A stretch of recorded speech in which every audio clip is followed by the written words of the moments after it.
Cette semaine, c'est la capitale française qui est à l'honneur, la ville lumière, mais qui est aujourd'hui plongée dans l'obscurité et l'obscurantisme. D'abord, Josépha Laroche, universitaire, lance une alerte niveau rouge, c'est-à-dire vert. Paris est devenu une ZAD gigantesque. Le terme de ZAD, zone à défendre, désigne un squat ou l'occupation d'un pan de territoire afin d'empêcher un projet d'aménagement. Les militants qui mènent ce type d'intervention sont le plus souvent issus des milieux écologistes radicaux et de la mouvance gauchiste. L'ironie en ce qui concerne Paris est que cette zadisation est le fait non de militants à l'hygiène douteuse extérieure à la ville, mais de l'équipe politique en place. Madame Hidalgo et ses conseillers dénaturent ou détruisent le patrimoine historique de la ville, des perspectives au mobilier urbain. Et ils le font méthodiquement par idéologie plutôt que par incompétence. Le résultat est un véritable processus de destitution symbolique de l'héritage séculaire de la France. Tournons-nous maintenant vers une autre capitale, Kaboul. Êtes-vous assourdi par le cœur des musulmans qui s'indignent de la prise de cette ville par les talibans? Non? Aurélien Marc a lu et analysé les communiqués sur ce sujet de la Ligue islamique mondiale et de l'Organisation de la coopération islamique.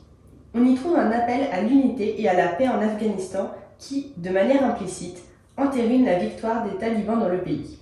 En même temps, on y chercherait en vain une dénonciation explicite de l'idéologie théocratique et barbare de ces derniers. Quels sont les prénoms les plus donnés à leurs enfants masculins par les immigrés maghrébins? Il y a 2 ans, un article scientifique publié dans la revue de l'Institut national des études démographiques, Population et Société, affirmait que, en France métropolitaine en 2008, le 2e prénom le plus fréquent chez les petits-fils d'immigrés maghrébins était Nicolas, et que seuls 23% de ces enfants portaient un prénom arabo-musulman. La nouvelle a été reprise avec délectation par la presse dite antiraciste. Voilà la preuve, disait-on, de la volonté de cette population de se laisser assimiler par la culture française. Attention, la conclusion est quelque peu hâtive.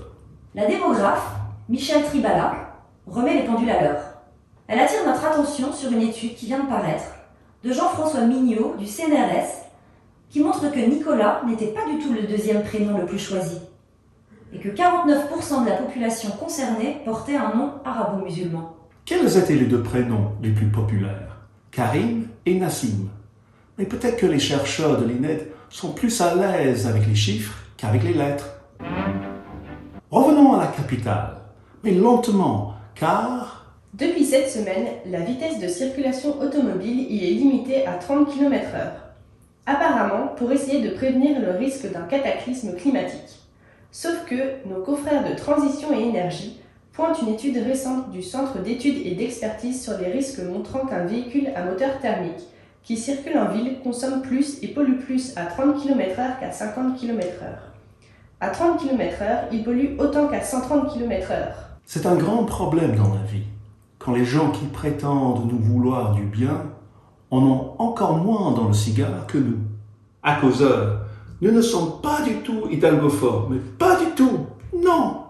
Autrefois, Vanessa Paradis chantait Divine Idylle. Quelle nouvelle Vanessa, Sir Gilles l'Enfer, chantera Divine Idylle?